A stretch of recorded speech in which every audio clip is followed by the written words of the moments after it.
It's been a little while since we've had a yap and crochet session, so that's exactly what we're gonna do today. I'm crocheting a granny square balaclava. If you know, you know.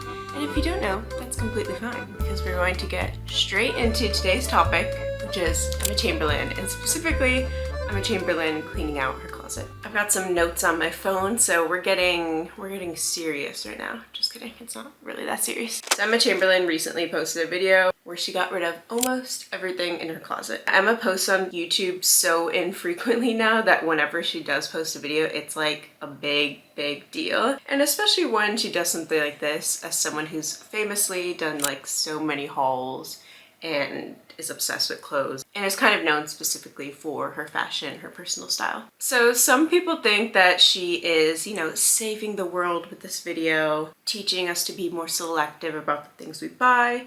And some people feel like this video is a bit problematic because it could potentially just be another trend and something that she's not actually going to stick to. And basically that people following suit will just end up leading to even more overconsumption. And where I stand on this is like in a bit of a gray area, so let's talk about it. Hello, if you're new here, I'm Carla. I post cultural commentary videos like this one, as well as cozy vlogs about my life abroad in London and my cozy hobbies like crochet that I like to get up to. So if you're interested in any of that, please do subscribe. We recently hit 3,000 subscribers.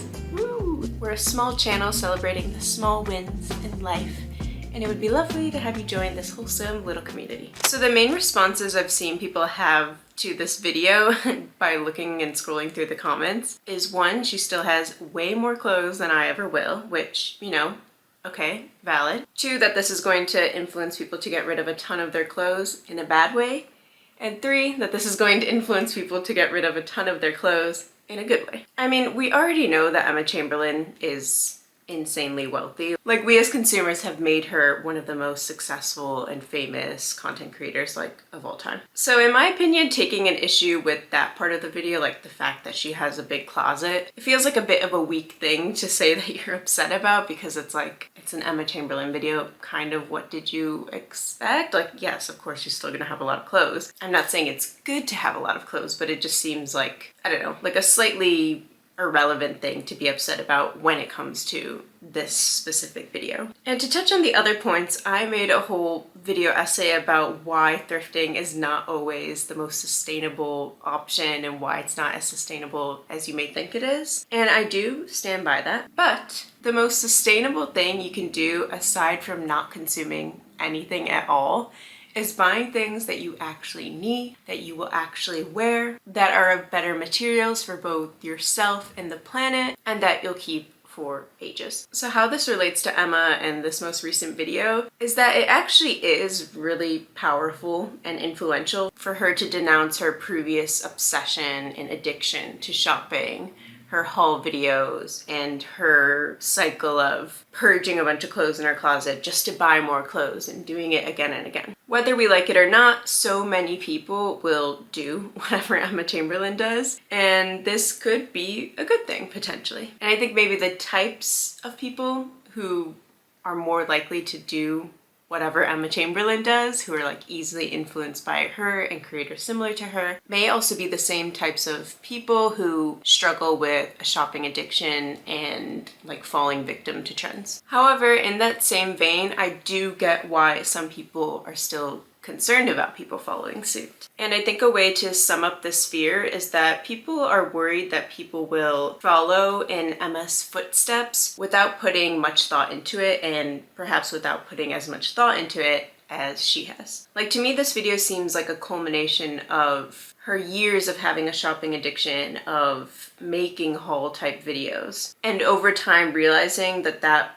wasn't sustainable and that that's not what she wanted to do or what she wanted to promote online. That's just the impression I get. I mean, maybe it was just on a whim, but to me it seems like she's gone through this journey of realizing that she doesn't want to contribute to sort of overconsumption culture, at least not when it comes to her closet. And yeah, there is the possibility that someone who really loves Emma Chamberlain and wants to do what she does may just be like, okay, let me throw out / donate 95% of my closet and I'll be just like her and I'll be happy with my minimalist wardrobe without really thinking like, which items will I get the most wear out of? Which items actually suit me best? Which items have I had the longest? Like, what is of good quality? And I think, you know, she worked with someone to purge her closet, or at the very least, like, was consulting her friends and family. And she's been in the fashion business, the fashion game for a long time.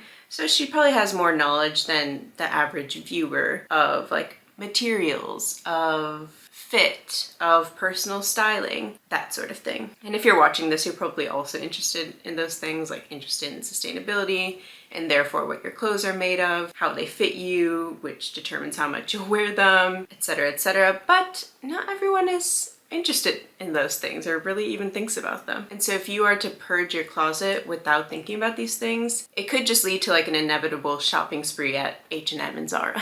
And then you're just actually worse off than you were before cleaning out your closet in that scenario. But I'd like to give most people the benefit of the doubt that they will actually, you know, ponder why they're cleaning out their closet and what they want to get out of it. And yeah, cleaning out your closet in this drastic of a way without coming prepared with the proper research and reflections on what you want your closet to ultimately look like could be an actual disaster. Because unless you're very wealthy, you're just going to end up wanting to refill your closet with supposed capsule wardrobe items that you can actually afford all at once, which is naturally going to mean that they're not going to be from sustainable brands, or maybe they won't be thrifted. And you'll just end up resorting to fast fashion, which is understandable, but not really helpful. Like, what about just donating and getting rid of clothes slowly and also building your wardrobe slowly, not doing something all at once if you don't have the resources to do that. Does that make sense? Get what I'm saying?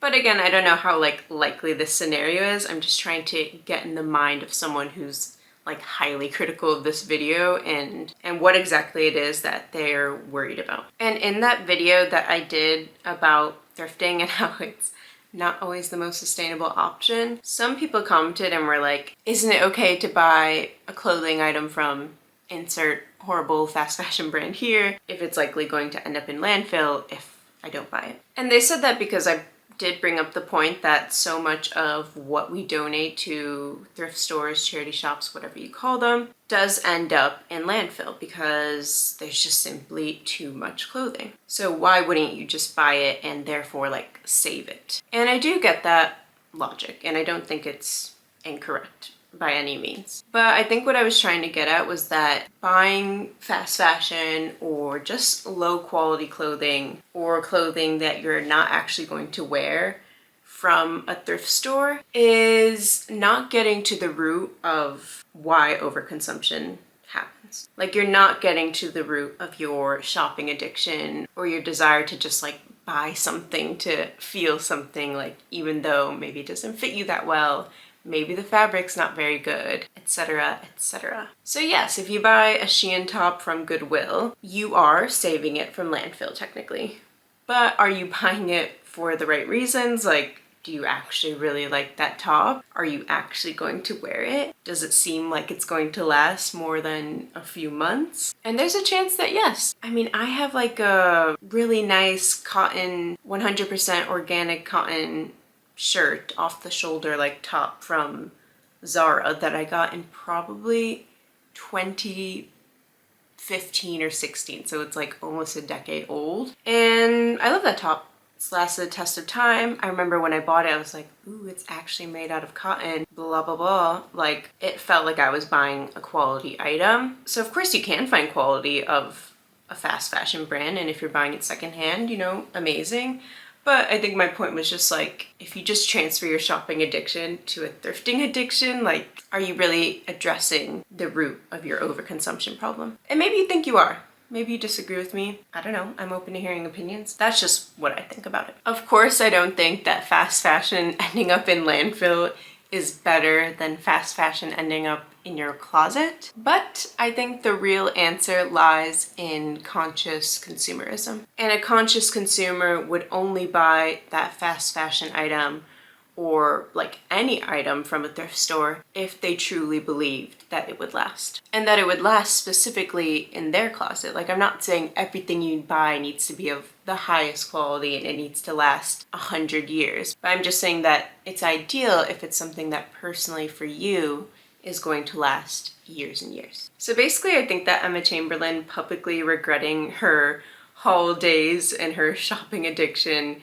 is like objectively a good thing, or at least a very neutral thing. And I think it's how people respond to this that actually makes the difference. Do they see it as just another trend, or do they see it as a new way of looking at their shopping habits? And that's really up to us. It's not up to Miss Chamberlain, you know, it's up to the viewer. I'm curious what you think about this topic, because honestly, when I first saw the video pop up on my YouTube, I was just like, okay, she cleaned out her closet. Like, I've seen her do that before.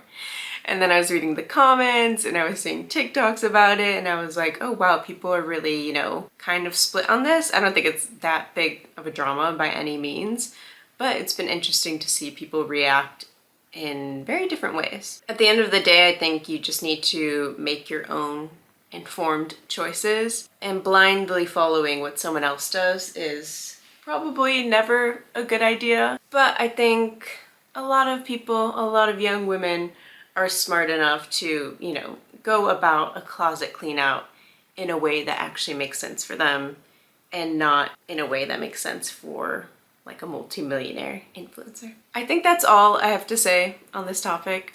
Please do let me know what you think in the comments. And if you watched this far into the video and you're still listening to me yap right now, comment a camera emoji.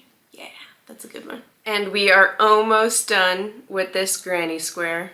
And fun fact, it's actually the second to last granny square of this project. So you're witnessing some history right now. And we are done. Woo! As always, thank you so much for being here, and I hope to see you in the next one. Bye!